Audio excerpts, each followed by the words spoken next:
Hello అండి అందరికీ welcome to my channel Maitri thoughts. ఇవాళ వచ్చేసి ఎర్లీ ప్రెగ్నెన్సీ సిమ్టమ్స్లో పార్ట్ 2 గురించి మనము లక్షణాలు ఎలా ఉంటాయి, ఎన్ని సిమ్టమ్స్ గురించి డిస్కస్ చేస్తాం, మనం వాటి గురించి డిస్కస్ చేద్దామండి. అమ్మ నాన్న అనిపించుకోవాలని పెళ్ళైన ప్రతి దంపతులకు ఉంటూ ఉంటుంది. అందులో కొంతమంది కోరిక తొందరగా నెరవేరుతుంది, కొంతమంది కోరిక లేట్గా నెరవేరుతుంది. ఏదేమైనా ఎర్లీ ప్రెగ్నెన్సీ సిమ్టమ్స్ అనేవి ఎలా ఉంటాయి ఈరోజు మనం వీడియోలో డిస్కస్ చేద్దాము. ఒక్కొక్కరి ప్రెగ్నెన్సీ ఒక్కొక్కలా ఉంటుందండి. నాకున్న సిమ్టమ్స్ మీకు కూడా రూల్ లేదు, మీకు ఉండాల్సిన సిమ్టమ్స్ వేరే వాళ్ళకి ఉండాలని రూల్ ఏం లేదు. సో కాబట్టి వేరే వాళ్ళతో మనం కంపేర్ చేసుకోవద్దు. సో నేను చెప్పే సిమ్టమ్స్లో 1-2 మీకు మ్యాచ్ అవుతాయి అని చెప్పే ఉద్దేశంతో నేనైతే ఈ వీడియో చేస్తున్నాను. సో ఎర్లీ ప్రెగ్నెన్సీ సిమ్టమ్స్ అనేవి సో మనకు కన్ఫర్మ్ కాగానే కొంతమందికి కనబడతాయి, కొంతమందికి 3 నెలలు అయినాక కనబడతాయి. సో అది చూసుకోవాలి అండి. సో ఒక్కొక్కరికి ఒక్కొక్క లక్షణాలు అనేవి ఉంటూ ఉంటాయి.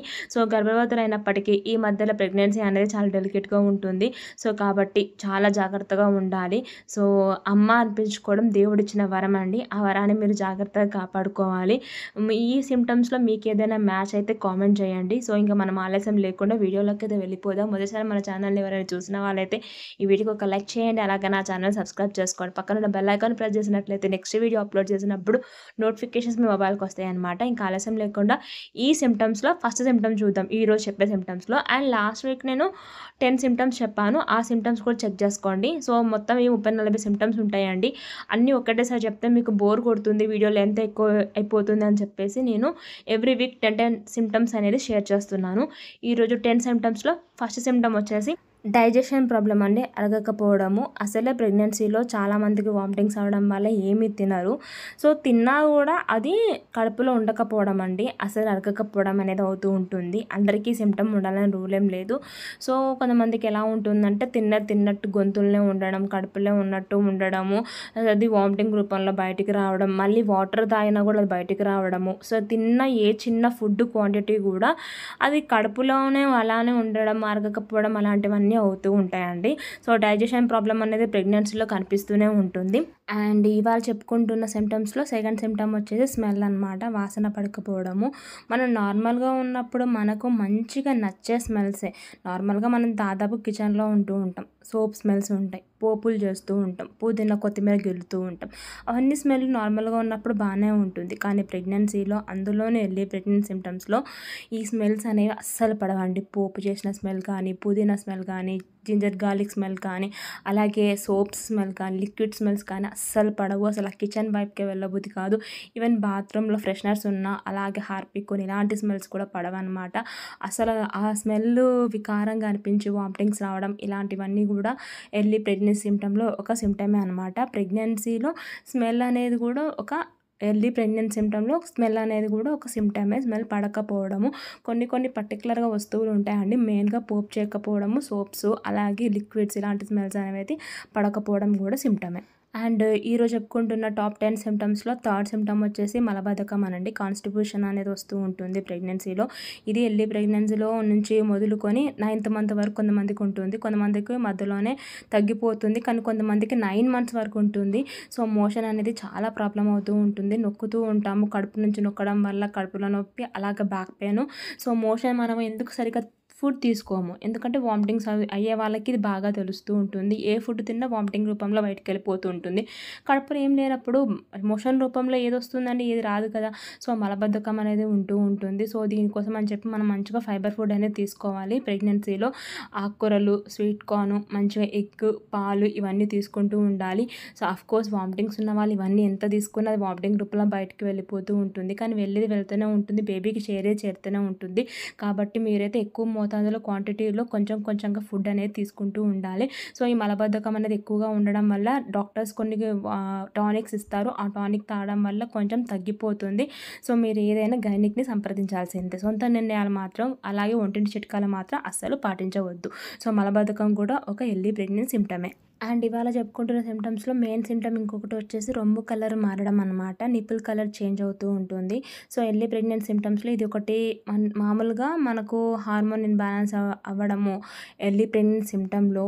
సో అలాగే టోటల్ ప్రెగ్నెన్సీ జర్నీలో 38 వారాలలో ఇది కంపల్సరీగా ప్రతి ఒక్కరిలో కనిపిస్తూ ఉంటుందండి. నార్మల్ చామన్ ఛాయలో ఉన్న మన నిప్పులు అనేది కొంచెం బ్లాక్ అవ్వడము, లేకపోతే కొంచెం వేరే కలర్‌లో మారడం అనేది జరుగుతూ ఉంటుంది. దాని చుట్టూ కూడా కొంచెం పెయిన్‌గా అనేది ఉంటూ ఉంటుందనమాట. అది నెక్స్ట్ సిమ్టమ్‌లో నేను ఎక్స్‌ప్లెయిన్ చేస్తాను. సో, రొమ్ము కలర్ మారడం అనేది కూడా ఒక సిమ్టమే అండి ప్రెగ్నెన్సీలో. కొంచెం చూసుకోండి. సో, ఇది ఒకవేళ మీకు కలర్ చేంజ్ అయింది ఏమన్నా ప్రాబ్లమా అని చెప్పి టెన్షన్ ఏం పడకండి. ఒకవేళ మీరు ప్రెగ్నెన్సీ ప్లానింగ్‌లో ఉన్నట్లయితే ఈ సిమ్టమ్ కనిపిస్తే అది ఎర్లీ ప్రెగ్నెన్సీ సిమ్టమే. ఇంకా ఏదైనా ఇబ్బందిగా ఉంటే గైనిక్‌ని సంప్రదించండి. అండ్ ఫిఫ్త్ సిమ్టమ్ వచ్చేసి ఇది చాలా మందిలో కనిపిస్తూ ఉంటుంది. 10లో ఒక నలుగురికి అలా ఉంటుందండి ఈ సిమ్టము. పాలు కారడము అనమాట. బ్రెస్ట్ నుంచి మనకు మిల్క్ అనేది కారుతూ ఉంటుంది. ఇది ఎర్లీ ప్రెగ్నెన్సీ సిమ్టమ్ అనుకోవడం కంటే కూడా ప్రెగ్నెన్సీ జర్నీలో కనిపించడం అనేది కనిపిస్తూ ఉంటుంది. నాకైతే ఇది లాస్ట్ ట్రైమస్టర్‌లో కనిపించింది. మొత్తం ప్రెగ్నెన్సీని 3 ట్రైమస్‌గా డివైడ్ చేస్తారు. ఎవ్రీ 3 మంత్స్‌ని ఒక ట్రైమస్టర్‌గా డివైడ్ చేస్తారు.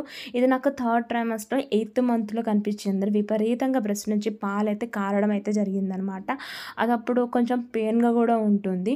జనరల్‌గా పిల్లలు పుట్టిన తర్వాత ఒక్కొక్కసారి మనకు పాలు తాగేటప్పుడు వాళ్ళ తల మనకు రొమ్ముకు తగిలించడం వల్ల సుడి తగిలింది అని చెప్పేసి అంటారు. మొదటి సంతానం పిల్లలు ఎవరైతే ఉన్నారో వాళ్ళ ఎడమ కాలుతోని మన రొమ్ముని ఇలా తుడిపించేస్తే అది సుడి తగ్గుతుంది అని చెప్పేసి అని అంటూ ఉంటారు. వాటెవర్ అది టాపిక్ ఇప్పుడైతే కాదు. సో, రొమ్ముల నుంచి పాలనేది కొద్దిగా కారుతూ ఉంటుంది. అది మనకు ఎర్లీ ప్రెగ్నెన్సీ సిమ్టమ్స్‌లోనే కనిపించవచ్చు. లేదా ప్రెగ్నెన్సీ జర్నీలోనే కనిపించవచ్చండి. సో, ఇలా బ్రెస్ట్ నుంచి పాలు కారుతూనే ఏంది మనకు ప్రెగ్నెన్సీ కన్ఫర్మ్ కాంగానే అని చెప్పి మీరైతే కంగారు పడొద్దు. ఇంట్లో పెద్దవాళ్ళని అడగండి. లేదు అనుకుంటే మీకు ఇంకా డౌట్‌గా ఉంటే వెంటనే డాక్టర్ దగ్గరికి వెళ్ళండి. సో, ఇది కూడా ఎర్లీ ప్రెగ్నెన్సీ సిమ్టమ్‌లో ఒక సిమ్టమే అనమాట.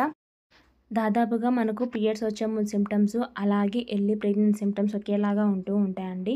ఇంకా నెక్స్ట్ సిమ్టమ్ వచ్చేసి లోయర్ స్టమక్ పెయిన్. జనరల్‌గా మనకు పీరియడ్స్ వచ్చే ముందు పొత్తి కడుపులో పెయిన్‌గా ఉంటుంది. పీరియడ్స్ టైంలో పెయిన్‌గా ఉంటూ ఉంటుంది. అలాగే బ్యాక్ పెయిన్, లెగ్ పెయిన్స్ ఎలా ఉంటాయో అలాగే మనకు ఎర్లీ ప్రెగ్నెన్సీ సిమ్టమ్స్‌లో కూడా ఆ ఓవ్యులేషన్ అయిపోయిన తర్వాత ఆ పిండము లోపల సెటిల్ అవ్వడానికి టైంలో మనకు కొంచెము పొత్తి కడుపులో పెయిన్‌గాను ఉంటూ ఉంటుందండి. ఆ పెయిన్ వచ్చేసరికి మనకు భయం అంటూ ఉంటుంది. ఏంటిది పెయిన్ ఇలా వస్తుంది? సో, మనం చెక్ చేసుకుంటే పాజిటివ్ వచ్చింది. ఇప్పుడేం పొత్తి కడుపులో పెయిన్‌గా ఉంటుంది ఏంటిది అని చెప్పేసి అనిపిస్తూ ఉంటుంది. కంగారు అవుతూ ఉంటుంది. టెన్షన్ ఏం పడకండి. మరీ పెయిన్ ఎక్కువగా ఉండి భరించలేకపోయినట్లు అనిపిస్తే ఖచ్చితంగా వెంటనే డాక్టర్ దగ్గరికి వెళ్ళండి. అంతేకాని ఎటువంటి మామూలుగా మనం పీరియడ్స్ టైంలో వేసుకునే టాబ్లెట్స్ కానీ, ఎటువంటి టాబ్లెట్స్ కానీ మన సొంత నిర్ణయాలు కానీ ఎప్పుడూ తీసుకోకూడదండి. సో, ప్రెగ్నెన్సీని జాగ్రత్తగా కాపాడుకోండి. ఆ తర్వాత నెక్స్ట్ సిమ్టమ్ వచ్చేసి బ్రెస్ట్ పెయిన్ అండి. జనరల్‌గా పీరియడ్స్ టైంలో చాలామందికి రొమ్ములో పెయిన్‌గా ఉంటూ ఉంటుంది. సో, నాకైతే ఇటువంటిది ఎప్పుడూ అనుభవం కాలేదు.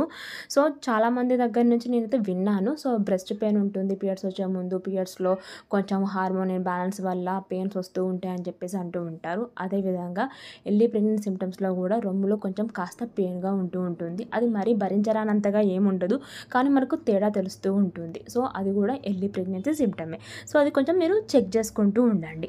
ఆ తర్వాత మరో సిమ్టమ్ వచ్చేసి లేజినెస్ అండి. ఇది నాకు పర్టిక్యులర్‌గా తప్పకుండా ఉన్న సిమ్టమ్ అని చెప్పుకోవచ్చు.